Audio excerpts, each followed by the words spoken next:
Thank you very much. Good afternoon to all. We are happy to be back in CAGNY. We could not participate over the last couple of years because of conflicting dates with our own disclosure. I will start covering an overview of Nestlé since we have not been in this conference for some time. Then I'll talk about our strategy and the direction that we are taking, and I would like to close with our structural cost initiatives to give you a little bit more color on the program that we have launched a little bit more than 6 months ago. Just an overview of Nestlé. Nestlé celebrated last year its 150th anniversary. So the company got created with Swiss original roots. The company has been created by Henri Nestlé, but we have some American roots as well because the company merged in 1905 with a company founded by Mr. Page, who was an American citizen. Over the last 150 years, we actually created even entire categories like infant nutrition, like soluble coffee, and more recently, portion coffee. We have grown quite extensively through a combination of organic growth and external growth, and we have been in many of our markets for more than 100 years. We are the largest food and beverage company in the world by far. We are operating in 190 countries. We have more than 450 plants. We employ more than 340,000 employees. We have 30 R&D centers across the world and 4 innovation hubs as well around the world. So we have a unique global footprint. Our portfolio, both in terms of geographies and categories, is well diversified, so we have an interesting risk profile. We are not heavily depending on any single country. Our largest country is actually the United States, where we have a total value of sales of $27 billion out of a total of $90 billion. So the US is our largest country. We employ 51,000 people and we have 87 plants in the US. Our second largest market is China, with sales are amounting to $7 billion. So once again, we are not depending on any single country. Category-wise, we are not depending on any single category either. Our largest category, which is beverages, which is predominantly coffee, accounts for 22% of our total sales, and we have a well-diversified portfolio of categories as well. We have about 2,000 brands globally, which is a mix of global brands like Nescafé, Nespresso, San Pellegrino, Perrier, Purina, Maggi. I could give even more. We have a lot of local brands as well, just to give some flavor in the US. Coffee Mate, for example, or Gerber are brands which are very strong in a US context. Our strategy is really, the foundation of our strategy is based on nutrition, health and wellness. Nutrition, health and wellness does not mean just Nestlé Health Science and Nestlé Skin Health. It does apply to all categories, and it starts with, for example, reducing the content of sugar, fat, and salt in our products. We have achieved almost 10% of reduction for these 3 components in our products over the last couple of years. We have a strategy of long-term, and I insist on long-term, value creation, which is based on a balanced growth of the top and bottom line.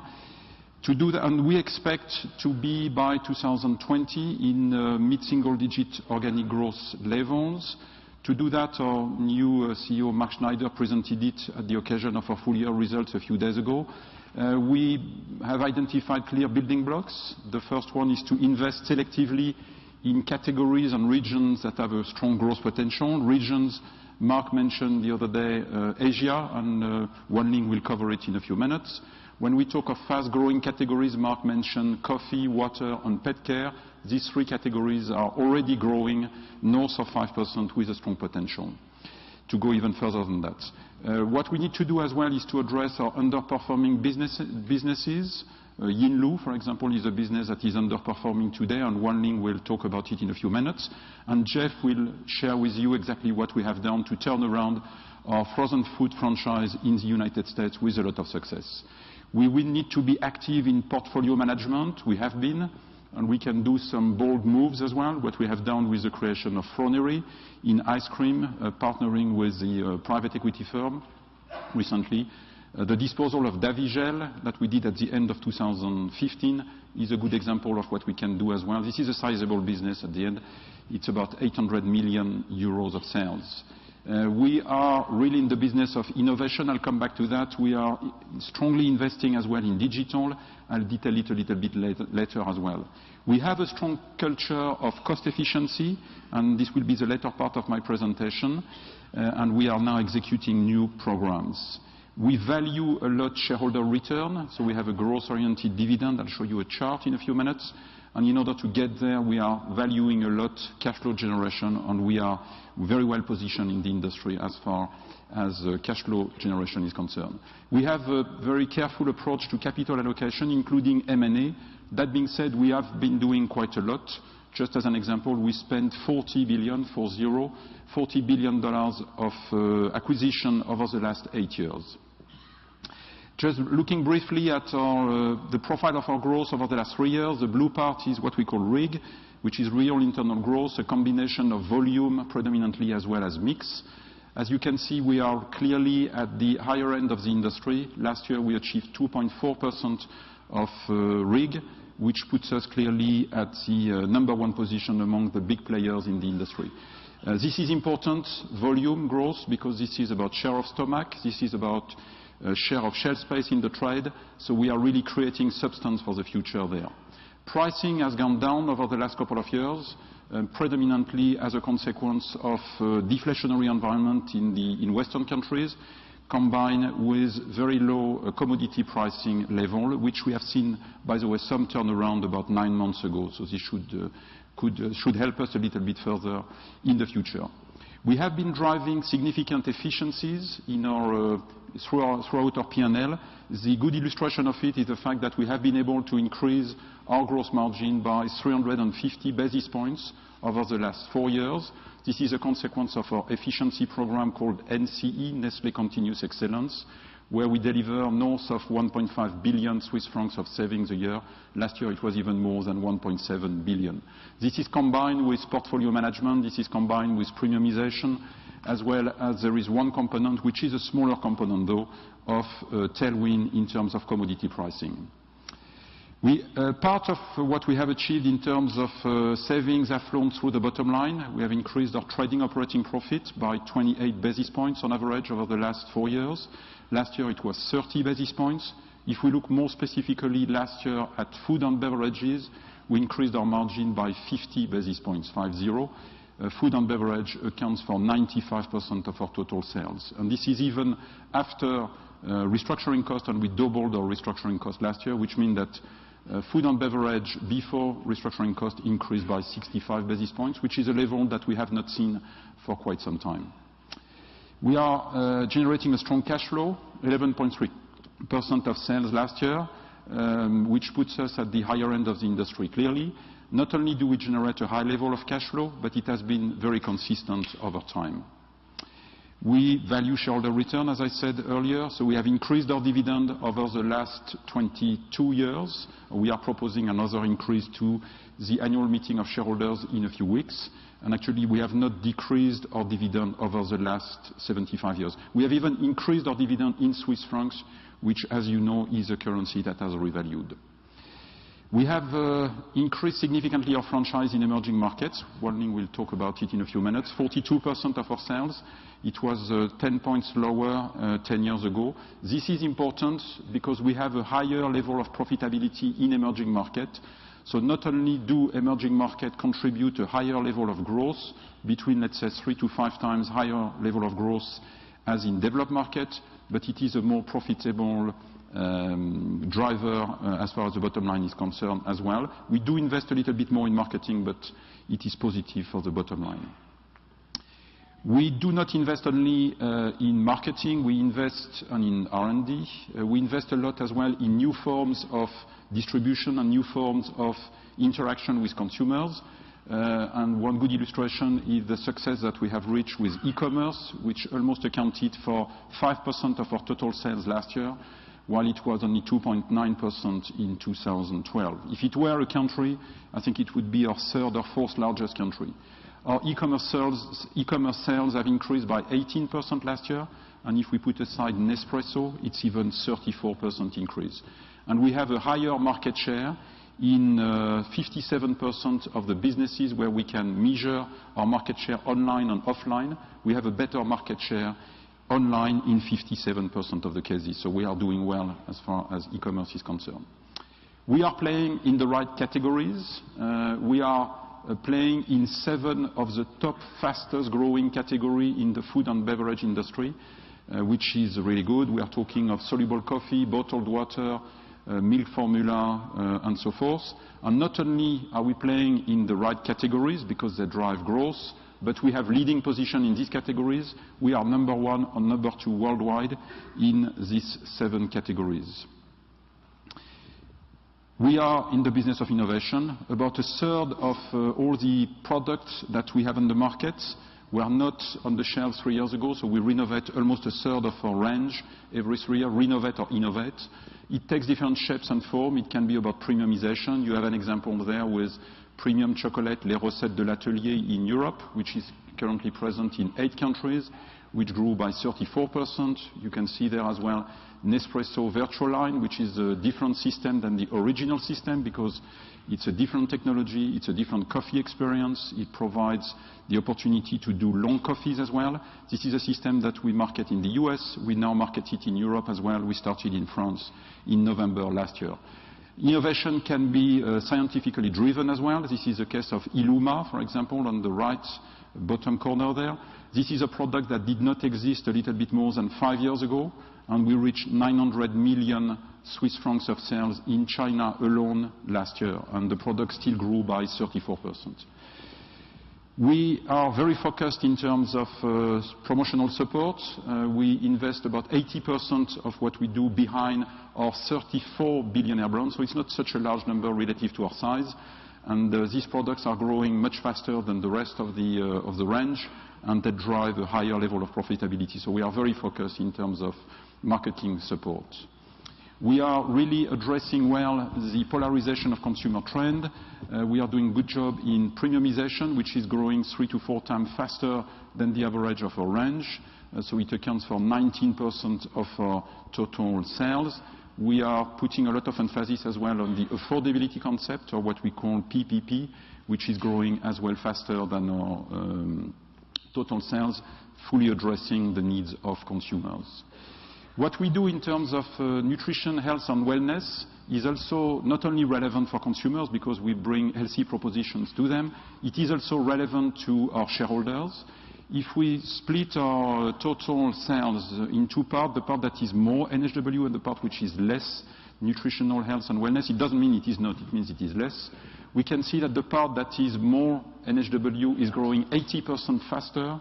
It doesn't require any additional marketing support, but it is bringing about 50% more profit as well. So once again, not only it is relevant for our consumers, but it is relevant for our shareholders as well. Let me move now to the last part of my presentation, our structural cost initiatives. I discussed them in our Capital Market Day in May last year. I shared with you that there were 3 areas that we wanted to work upon. Operations, procurement and G&A, with a view to take out of our P&L about 200 basis points as a percentage of sales with an horizon of 2020.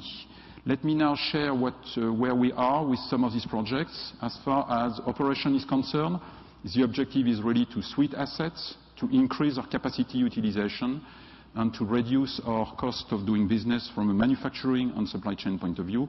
We have done relatively well in 2016. The bulk of what we do is linked to this program called TPM, Total Performance Management. When we run that program in a given line, we usually increase productivity by about 15%, 1.5. We run that program in 22. We have done it in 22% of our lines last year, which is a 10% increase over the beginning of the year. We aim at being at 90% by 2020. We have increased as a consequence our asset intensity by 4 percentage points. We have also completed a comprehensive review of our industrial footprint, which will allow us to make the right decision soon.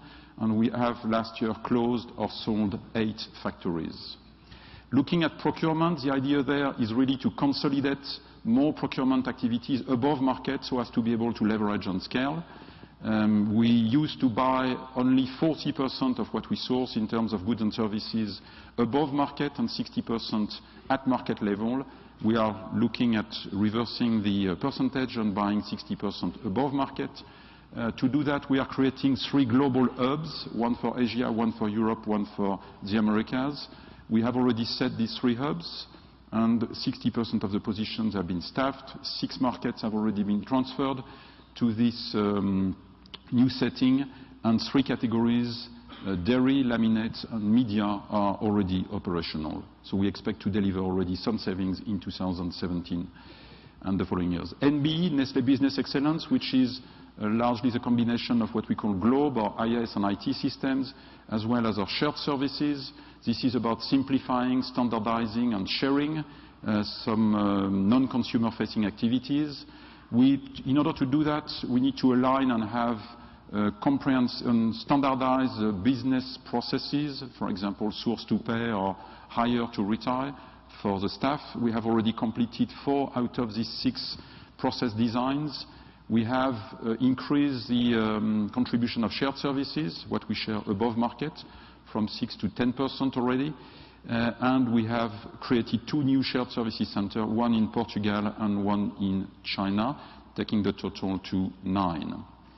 For site optimization, this was one of the other projects as well, with an idea to consolidate some of our operation in given markets. As I shared in May last year, we are operating with 3,000 sites, serviced by 22,000 suppliers. We know that we could improve significantly the efficiency there. We have done already some moves. We have announced 10 days ago a consolidation of our sites in the US, predominantly to Washington, D.C. and Solon, Ohio. We have started as well to restructure our sales force in the US, and we have started to reduce the number of sites that we are operating from at the head office in Vevey, Switzerland. So we are moving already fast. There is a lot to be done, but we have really entered into the execution phase. So really, as a summary, we are really working in order to create value for the long term through both a combination of top and bottom line growth. We are very much on the top of our cost base in order to bring more discipline there and leveraging on what has been done in the past. We are focusing quite a lot on free cash flow. We have done a very good job last year, but we can do more. We continue to be prudent in terms of capital allocation, including M&A, and we ambition to move faster and to make decisions quicker. Thank you very much. I'll leave the floor now to Wan Ling, who will talk about growth and other topics in AOA. Thank you, François. Hello everyone. It's been almost 2 years that I have had the privilege to lead the great team that's responsible for what we call Zone AOA business. Zone AOA, it's Asia, Oceania, and Sub-Saharan Africa. It's big, it's diverse, it's complex, and it's incredibly exciting. Home to the world's most populous country, home to the world's 2nd largest economy, and home to 8 of the 10 fastest growing economies in the world. We at Nestle have been in many of these markets for a very long time. See, if you think about the Philippines, we've been there 105 years. In Malaysia, 104. India, Japan, 103, and it goes on and on. South Africa, 100. Nigeria, 55. And so the level of trust that we enjoy in our markets are very, very high. For a company like Nestle, where quality and trust are paramount, this gives us a great foundation to build from. No surprise, our brands are part of consumers' lives every day. Very strong market position.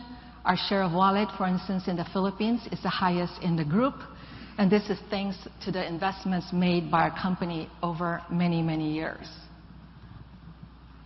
So Nestle in AOA is close to 23 billion in sales, balanced portfolio both in terms of category and geographies. Interesting to note, if you look at the chart, Southeast Asia is the same size as China. So clearly still a lot of runway ahead of us. Like François said earlier, the zone is very accretive to the group. across various metrics. Our operating profit, trading operating profit, is accretive to the group by 110 basis points. In terms of free cash flow, we're 600 basis points accretive to the group. And in terms of return on invested capital, we are 700 basis points accretive to the group. So getting AOA back to growth is very, very important. We all know on this chart that top-line growth was unfortunately under pressure several years ago. The slowing economies was clearly a factor. Commodity deflation was also a reason. But the fact of the matter is, when things slow down, it exposed also some internal gaps that we've been addressing the last 2 years. And last May at our Capital Markets Day, we made a commitment that we should see sequential improvement throughout 2016, and I'm happy to say that we were able to do that. We closed the year with almost all of our markets back in growth mode, and even in China, with the exception of Yinlu, which is a joint venture we bought in 2011, most of our businesses have also stabilized, and broad-based improvement in market shares. We reignited growth by stepping up our engagement with consumers, with our brands and our products, innovating beyond products, and internally improving our processes that support demand generation. And last but not least, none of this is important if not for our people. So let me start with consumers. As we look at our consumers, they're very diverse. Having said that, there are common themes and dynamics. François mentioned nutrition, health, and wellness is top of mind, the trend towards premiumization, and our consumers are heavily influenced by everything digital. I remember when I was in Yangon, Myanmar, I was very impressed walking the streets, going to coffee shops, and seeing how many consumers, how many people were carrying, smartphones, tablets. And this is not people who are sort of like younger generation or millennials. This is pretty wide, broad base.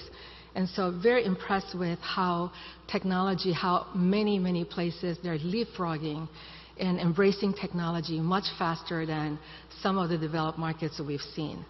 So let me take a subset of our consumers. So let me take the Chinese consumers, for instance. Now, granted, we see this new dynamics clearly amplified with the Chinese consumers.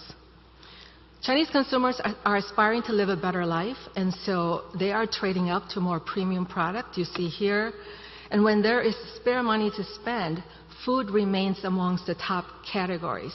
And no surprise, lifestyle categories such as entertainment and travel are also on the rise. Consumers today are increasingly demanding, and that's because they have access to so many products. They want convenience, they want immediacy, they want their products now. And this is because it's made possible by the digital ecosystem developed in the last several years. It's this idea of infinite shelf. If you look at the slide, and this is in China, the number of brands in the category of coffee and adult milk powder, there are 228 brands online versus 42 brands offline. And a lot of the brands that are available online, 66% are actually imported. What is exciting, though, is that the speed and scale of change is simply unprecedented. Now China might be on sort of like the extreme side of the spectrum, but we're seeing similar patterns across our region, albeit not on sort of like on steroids, just like China.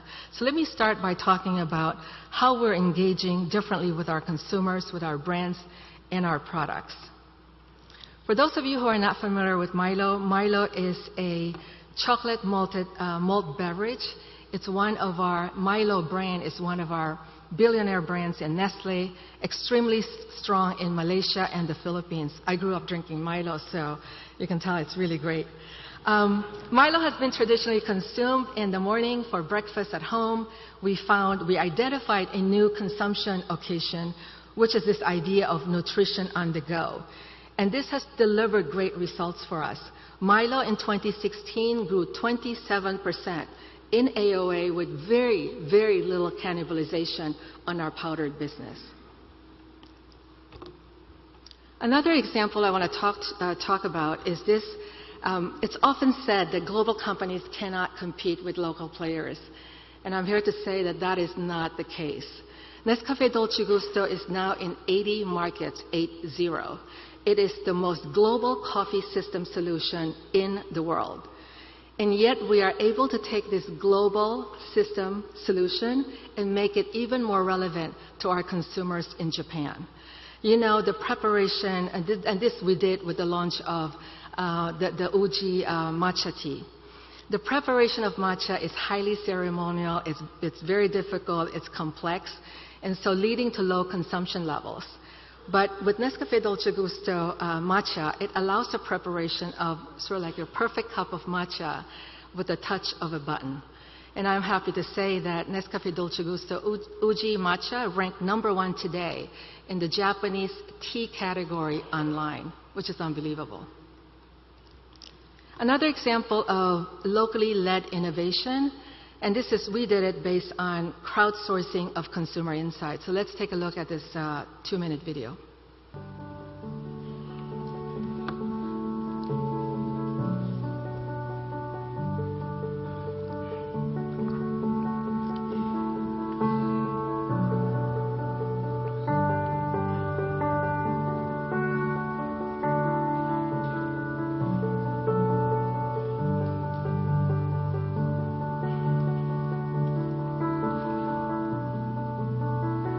Here. This is mocha with cinnamon and marshmallow, right?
Very proud of the Malaysian team that was able to do that. Let me now go beyond and talk about innovations that goes beyond products. It's Kit Kat Chocolatory. Some of you are familiar, very familiar with it. It is a high-end Kit Kat store, and it's an incredible new way for us to have our consumers engage with a brand that's 70 to 80 years young. It's artisanal, it's premium, you can customize the flavor and customize the packaging. And the beauty of it is once a flavor takes off, we can scale it very fast by going online. And it's amazing. I've been in Sydney where I see our consumers queue up and long lines in order to buy something from our Chocolatory store. So now it's in Melbourne, a permanent store, whether it's Tokyo in Japan or Kuala Lumpur in Malaysia. It's doing really, really well. And because of efforts like this, Kit Kat grew +8% last year in Zone AOA. And I just want to call out in the picture down below, that's actually Kit Kat Sushi. It was a PR exercise that generated massive earned media and buzz for the brand. The first 2,000 customers who purchased 3,000 yen in the store in Tokyo is entitled, so that's about 25, 26 US dollars, get 3 pieces of sushi Kit Kat as a gift. And that was hugely popular. We also use technology and connectivity to create new experience for our Nescafé brand. So our barista machine allows you, through an app, to personalize your dosage of how much coffee you want in your cup of coffee, reorder coffee, and also allows you to connect with your family and friends through this app. And it's interesting, in an aging society like Japan, where your parents might live far away, or maybe you just don't want to call them every day. In the morning when they get up and have their first cup of coffee, that they're up and about, and it's up to you if you want to send a text message or not. And it's interesting, Nescafe soluble coffee in Japan is 50% of our sales and 60% of our profit. And it's precisely because we can innovate, not just on the products, but beyond the products to go to systems and services that has enabled our business in Nestle Japan to grow 5% in the last 2 years in an economy that's really not growing. So very, very well done. We're also leveraging e-com as a means to test and learn if products will resonate with consumers or not. We did an Australian country fair with Alibaba last year, and it was amazing to see our Uncle Toby's plus antioxidant blew out, completely sold out in a matter of 8 minutes. And the rest of the products in this promotion sold within 3 hours. And so it's sort of like a great way to test, what products will resonate with consumers. And let me, as I end this section on innovation beyond products, let me take you to another continent, to sub-Saharan Africa. It's, this is innovation by how we bring distribution, bring Nescafe coffee to consumers who otherwise we would not have access to. And it's a fantastic win-win model because it provides a working opportunity for people when they sell Nescafe coffee, and it also helps us, obviously, from a distribution standpoint. Today, we have more than 3,000 Mayobus operating in sub-Saharan Africa. Mayobu, by the way, stands for My Own Business. So now I've talked about the consumer, I've talked about the product innovation that goes also beyond products. Let me talk about internal processes. What have we done differently in support of generating demand activities that have helped us reignite growth in the zone? One of Nestle's great strengths, and Francois touched on this earlier, is the diversity of categories and geographic footprint that we have. But the thing that's interesting is how do you compare noodles in India versus confectionery in Japan, or coffee in Mexico, adult milk powder in China? And so for the first time, 4 years ago, we developed a tool called Atlas. It basically breaks the business down into cells. Every cell represents a category and geography combination. So it's Mexico coffee, it's ice cream, it's something. It's confectionery in Japan. And so today we have roughly about 2,500 cells that we track. It's the first time we have a common language across all businesses. And we track against 3 dimensions: growth, margin, and return. And it's a tool that serves really as a basis for resource allocation like CapEx. But what we've done is we've taken Atlas, that's a tool, a group tool now, and build it and take it a step further and develop a tool called Nestle Brand Accelerator in the market. And it's all about helping drive commercial execution. It's about the perfect brand, the perfect assortment, and the perfect store. So let me just talk to you about those 3 things. Perfect brand is about getting the marketing mix right. So let me illustrate. Thailand coffee mixes, 3-in-1. We found out that 87% of our consumers are loyalists, which means they know they want to buy Nescafe even before they walk in the store. And then we found out that 70% of our volume was sold in promotion, and that our share of voice was only 15%. So we were clearly under-investing in media. And so with this analysis, this tool, we were able to rebalance the marketing mix, reducing promotional spending, and shifting resources behind brand building. The second element of Brand Accelerator is perfect assortment. And much like the Atlas tool, it's all about making choices. Perfect assortment is about ensuring that we focus on the SKUs that do the heavy lifting. So if we look at confectionery category in Australia, for instance, only 4 brands and 17 SKUs drove all the growth. In Indonesia, once we established a role for each SKU on the shelf, we also saw improved results. So this idea of increased focus has really, really helped our business in terms of reigniting growth. The third dimension is the perfect store. We want to win at the moment of truth in every store. So we build our own what we call picture of success based on shopper understanding for all of our categories. We set in-store standards and we measure against them. What we saw in Malaysia is when we have the perfect merchandising and perfect stores, our sales actually outperform the channel growth by 3x. And in Pakistan, when we roll out this process, we saw increasing both our market share as well as sales. Nestle Pakistan last year grew in high single digit. When we talk about perfect store, it's not just offline, it's also online. And last year, in order to accelerate our e-com capabilities in China, we made, in collaboration with Alibaba, we did an event surrounding, sort of like as part of celebrating our 150-year anniversary.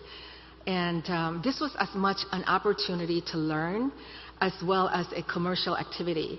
It was the first time China Nestle went across all businesses and pulled together 27 brands and 154 products, both domestic and international, for our Chinese consumers. It's the first time that Alibaba Tmall worked on a promotion that cuts across 13 Tmall stores.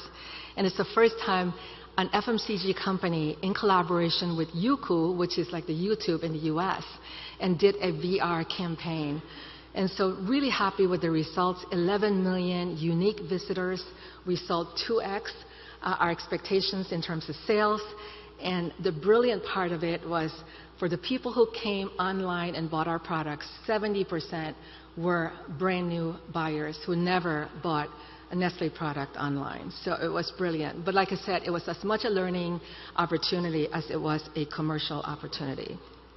I talked about consumers. I talked about what we're doing to engage differently with them, innovation on product systems and services. I talked about what we're doing differently in support of our demand-generating activities. But none of this would have been possible without our talent. In the last almost 2 years, we had 25% changes in our zone and market country management. It's about the right people in the right chair. And it's interesting because oftentimes people are like, well, are they bad people? No, they're not. But, and it's looking beyond also direct experiences. What in markets like China, you need to look at people who have skill sets that they can bring to bear, more importantly than direct experiences. We roll out a process called three-party discussion. People development is so important, and people always talk about this. But throughout the years, have always seen that when it comes to having discussion with people about what they can do better, how they can be more effective, and what are the things they need to do to continue to grow, it's never really a quality discussion. So we've started to require, so if I'm the manager giving the review to my subordinate, my manager will be sitting in, and I can tell you it's amazing to see how the quality of discussion has shot up and how people have taken it a lot more seriously, and the discussions are a lot more deliberate, a lot more thoughtful. And for the person receiving the review, it's interesting. At first, it's a bit intimidating because you've got your manager and your manager attending, but it's been very, very motivational to know that we really are invested in their development. And the other thing is, despite all the changes, this speaks to the resiliency of Team AOA. Nestle does an engagement survey every 2 years, and the last one happened to be end of last year. And we, across all 15 dimensions, improved significantly in our survey. And we, in the group, came in with the highest participation rate at 98%. In fact, the third-party company who helps us on this survey said they've never seen where 2 markets actually had 100% participation. The idea is magic happens when you have the right leaders and the right team. They exceed your expectations, and more importantly, they exceed their own. I'll just close the people section with 2 very quick examples of leadership in action. The noodle crisis in India, very well documented, well discussed. We came back 6 months ahead of schedule, and we're now 60% market share. Brand trust, which plummeted to, I think, less than 5%, is now back to 95%. So great work by the Indian team. Another great example was just last month. We had a massive flood in one of our factories in the Philippines, and it would normally have taken the team 30 days to come back. And if they had done that, that would have meant us missing $150 million of supply that we could not supply, sales that we could not supply. And it's truly amazing that they came back within a week with no supply or quality issue. Just very, very proud of my AOA team. I'll close the AOA section by saying it's a very important pillar to the group, as you know, after François had said that, and I, as you can see, highly accretive to the group on all dimensions. Very exciting opportunities in the region. For some people, it might be scary. For us, we're up for the challenge, and we think it's tremendous runway ahead of us. Almost all the businesses are back on growth mode. Clearly, we have to bring that one business in China back, which is Yinlu. We will lead the group in terms of digital capabilities, and we will be a source of entrepreneurial talent for the group. Thank you very much.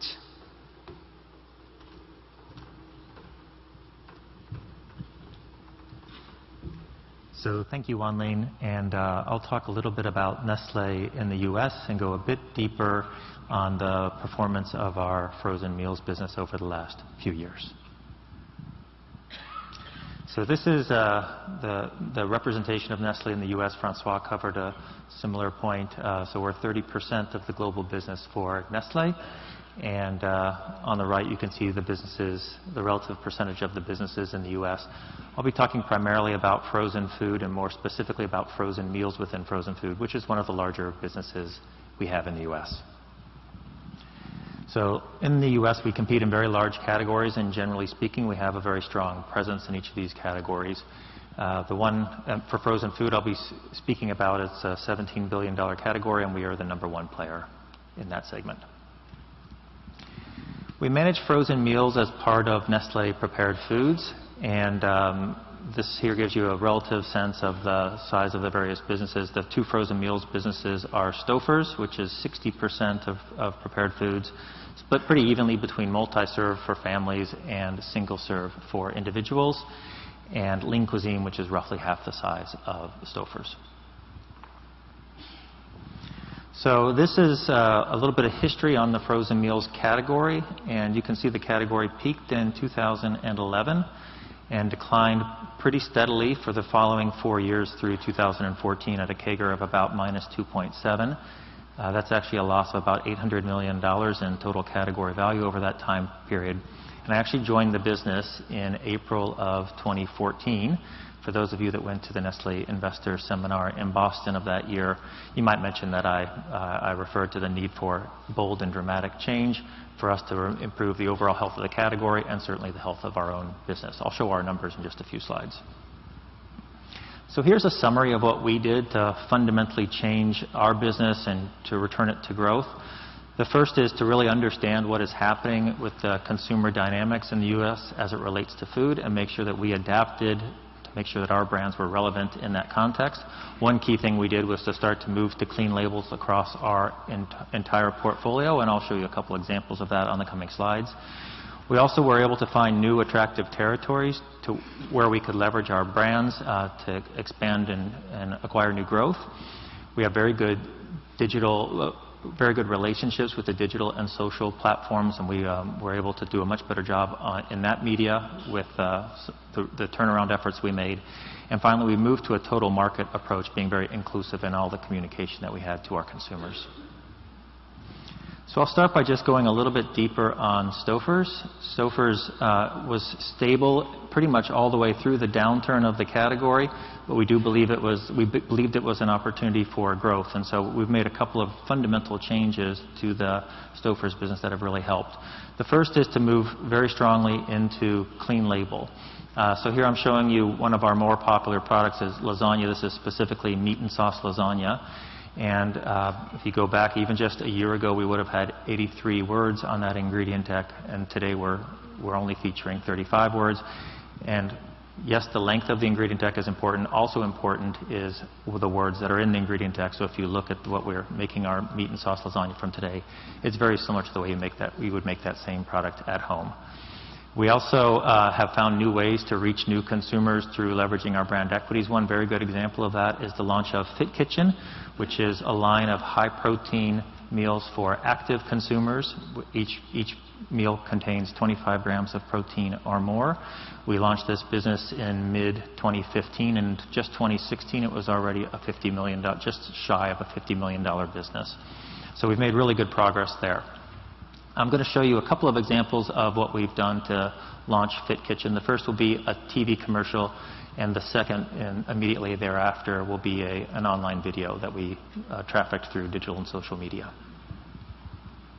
Welcome to Stouffer's Fit Kitchen, where world-class chefs meet top-notch nutritionists. Prime cuts of meat, 25 grams of protein, bold, flavorful sauces, and savory, mouth-watering sides. It's the perfect balance of delicious and nutritious,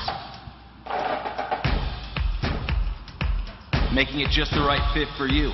Stouffer's Fit Kitchen meals. This is fit.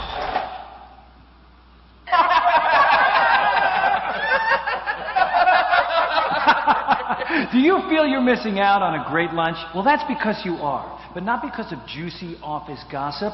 It's your food. Yikes! What is the dressing on that salad? Tears? It's time for a meal worthy of envy. Boom! Stouffer's Fit Kitchen. I'm talking about bourbon steak, y'all. So say no mo to FOMO and say hello to Stouffer's Fit Kitchen. So we're very proud of that work, and it's having a great impact in the market. The other business that frankly was a bigger challenge just a few years ago was Lean Cuisine, which was declining in double digits for several years. So we knew that we needed to make a bold pivot. Lean Cuisine had traditionally been developed in the area of diet, and specifically low fat and low calorie. We knew that was no longer relevant to consumers in the way they were eating today. And we're able to change our platform for that brand to one based on modern, healthy eating.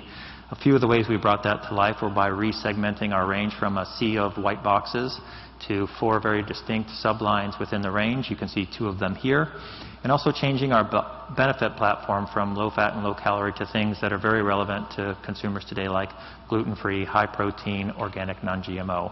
So we have all those benefits in several of our products today.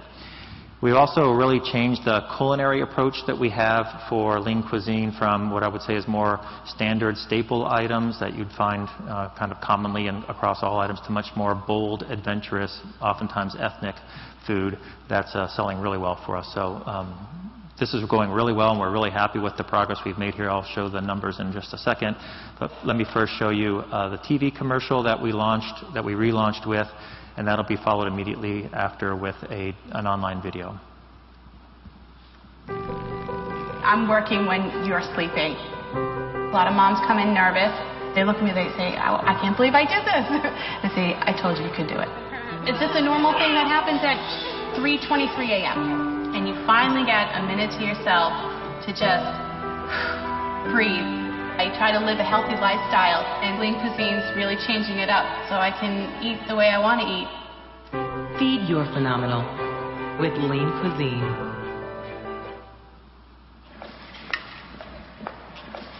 I want you to approach the scale. I'm not going to weigh you. Awesome. What do you feel has been your biggest accomplishment? I am 55. I am back in college. I'm creating a second chance at my life. I'm more proud of what I'm doing than what my weight is, please. Share how you want to be weighed with #WeighThis. So we've been really happy with the results that we've seen on Lean Cuisine. We've gone from double-digit declines to high single-digit growth. And that's really helped to turn around the category. This is very similar to a slide I showed you earlier, which showed the results through 2014 for the total category. And I've just added here 2 more years. And what you can see is from 2015 to 2016, in fact, for the first time in many years, the category has stabilized. And in fact, in 2016, we saw many months of positive growth. And we feel that we've had an important contribution to make there, certainly being the market leader. Here are our results, the good and the bad. So you can see the declines of our total frozen meals business for the several years leading up to that. I've broken this into front back, half back front half, back halves, just so you can see the difference between the front half of 2015 and then once we made the changes in the second quarter of 2015, the response that we saw across the business. So we've been growing now for 18 consecutive months in low to mid single digits. This is another way of looking at the same data, just kind of tells the story a slightly different way. So the orange line is the category growth. You can see the category coming up from close to 4 to 5% down and up to flat, even slightly positive in the most recent time frames. And the gray line is us, where you can see we were below the category, obviously bringing the category down, losing share. And then with the changes that were made in middle of 2015, you can start to see us returning to growth, pulling the category up, and therefore gaining share. So we believe there are some really fundamental positives associated with the frozen business. First and foremost, it's a very natural and safe way of preserving food. It's also a great way of knowing exactly what you're eating. So in terms of portion control, in terms of calorie control, you're watching your sodium. You know exactly what you're eating when you're eating a box of frozen food because it's printed right on the box. That's not true with most other eating occasions. It's also an incredibly convenient way to eat for consumers who are time-starved. And we also think the advantages that frozen has in terms of food waste will be increasingly more important to consumers. People very rarely throw out their frozen food. It doesn't necessarily go bad like you would anything that were fresh. So we believe that the frozen business is a very attractive business. It is large and profitable.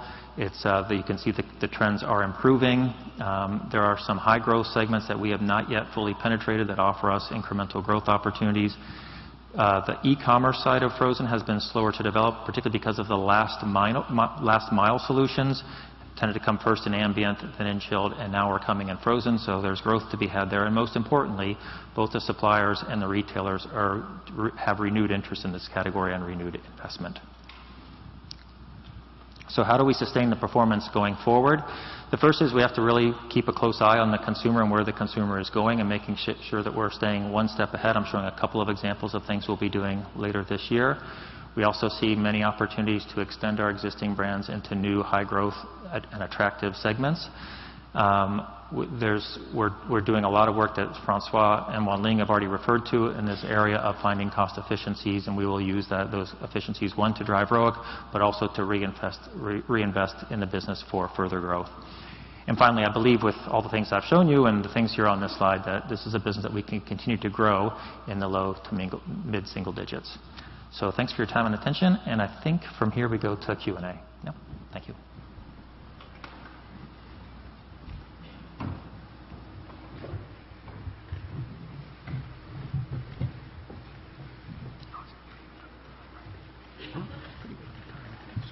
Thank you. I have two questions. We heard a lot in the last couple of days regarding DSD and warehousing model in the US. Now, specifically for Nestle, you have a large DSD. Could you explain a little bit what the focus is? Do you focus more on DSD and which sector or which categories? And on the other side, would you focus on warehousing on which categories? And the second question is, could we expect a stronger outsourcing trend with Nestle, for instance, in chocolate? I'll take the first one. Okay. So is this on? Yeah. So on the DSD, I think the first part of your question was just exactly what is our DSD network. Our primary DSD network is a frozen network, which was the combination of pizza and ice cream. Those two businesses together are $4 to $5 billion together, so it's a supply chain with quite a bit of scale in it. It's also important to recognize that it's frozen because for us to move out of that DSD network would require there to be sufficient retailer warehouse space for us to move into those. And with a business that big, that's an important consideration. We've analyzed that several times, and at the moment, that is not the case. There's just simply not the space. That said, it's a very high fixed cost business. And we look at it very closely. We got off to a bit of a slow start as we combined the pizza and the ice cream businesses initially, but we've made very good progress over the last few years. We've saved several hundred basis points from our total DSD costs, and we're continuing to look for further cost efficiencies. So it's an important thing to look at. We will keep looking at it. We monitor it very closely, but for the moment we stay with it. Regarding your second question on outsourcing, I suppose that you are referring to manufacturing.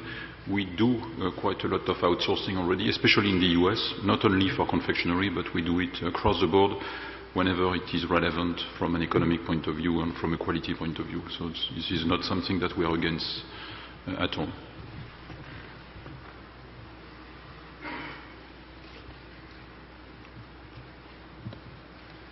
Francois, I got up a little early on Thursday, listened to Mark's first presentation, and then read a sell-side report that basically asked, like, what's changed? Basically, the previous management wanted to be prudent in M&A. The previous management wanted operational excellence. Can you just tell me a couple of things that you've noticed that are different at Nestle? Because I admire the bold and strategic action that was done in frozen foods in the U.S.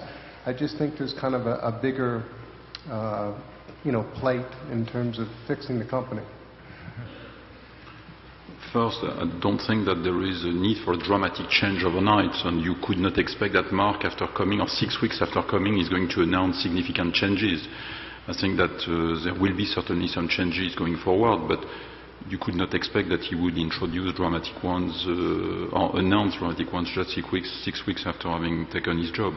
So we have experienced some changes in terms of, first of all, working style or personality. He has a different personality than his predecessors, for sure.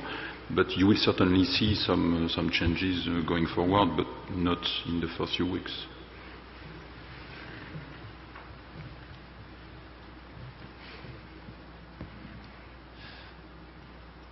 In terms of the 200 basis points target in terms of cost savings, the slide you had up there, a couple of questions I had on that. First, you made reference to peer averages a couple of times as far as margins, and it strikes me that you have a lot better than average businesses in a lot of places.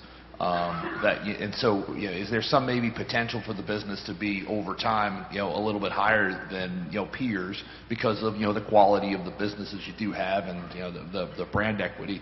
And secondly, it also strikes me that the natural flow. I mean, someday emerging markets are going to come back and get better, it would seem, and the natural flow is going to be towards faster growth, but maybe a little lower margins. Does that 200 basis points take that reinvestment into account, that lower structural margin as you invest for the long term in emerging markets into account? Thank you.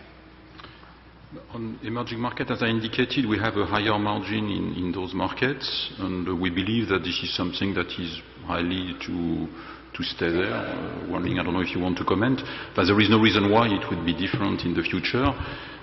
Just talking about the 200 basis points, we have been very clear on the fact that we intend to reinvest part of it in order to support our growth and innovation. So we do invest a lot in innovation. I didn't mention it, but we invest 1.8 billion, north of 1.8 billion Swiss francs in R&D as well. This is an area where we keep on investing more and more in marketing as well. We do invest quite a lot, and part of the 200 basis points will be reinvested. We did not say how much. We need some flexibility. First of all, we don't know what market conditions will be in the years 2018 and 2019. We don't know what competitive forces will be. We don't know what raw material pricing will be.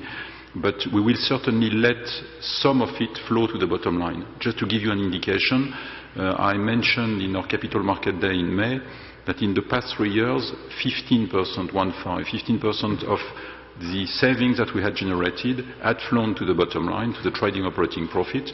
If you look at last year, it was actually 35%. Okay, don't conclude from that. I'm not saying this is not a guidance, just to make sure there is no misunderstanding. Don't conclude that it will be 35 in the future. But as I mentioned earlier, we want to strike the right balance between top-line growth and bottom-line growth as well. You want to comment one thing? No, I just want to say earlier, I had said in my presentation, actually at Nestle it's quite a different phenomenon, the dynamics, because in AOA, for instance, which is predominantly emerging markets, our trading operating profit is 110 basis points higher than the group. So it's actually not, as we grow, we're not going to dilute. If anything, we'll help the group's margin. I think we're going to need to cut it there and take it to the breakout. Please join me in thanking Nestle for being here today.